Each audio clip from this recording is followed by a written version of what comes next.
Siis ministerin tehtävä ei ole edustaa vain omaa puoluettaan tai omaa äänestäjäkuntaansa. Täällä elää eri taustasta tulevia ihmisiä, jotka käyvät töissä, opiskelevat, maksavat veroja, kasvattavat lapsia täällä. He ovat osa tätä maata. Ja heidän elämänsä kuuluu myös ministerien vastuulle. Silti me kuulemme yhä enenevässä määrin puhetta, joka jakaa ihmiset meihin ja muihin. Tosiasia on tämä. Leikkaukset koskettavat jollain tavalla joka kolmatta suomalaista. Joka kolmatta perhettä, joka kolmatta arkea. Opiskelijoita, työttömiä, pienituloisia, sairaita, yrittäjiä, eläkeläisiä ja kyllä, myös maahanmuuttajataustaisia suomalaisia.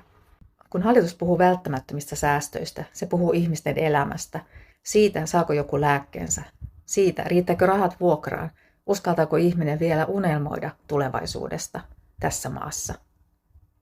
Ministereillä on valtaa ja valta tuo vastuun. Vastuun siitä, millä sanoilla ihmisistä puhutaan. Vastuun siitä, ketkä nähdään osana meitä. Vastuun siitä, ettei politiikkaa tehdä halveksimalla. Silti yksi perustaito näyttää olevan monille ylivoimainen. Virheen myöntäminen ja anteeksi pyytäminen. Jos ministeri ei kykene sanomaan kahta sanaa, olin väärässä, ongelma ei ole oppositiossa eikä mediassa, vaan peilissä. Suomi ei ole koskaan vahvistunut sillä, että me asetamme ihmisryhmiä vastakkain.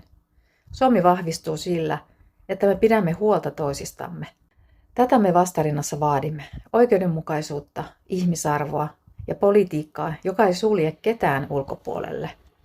Koska tämä maa kuuluu meille kaikille.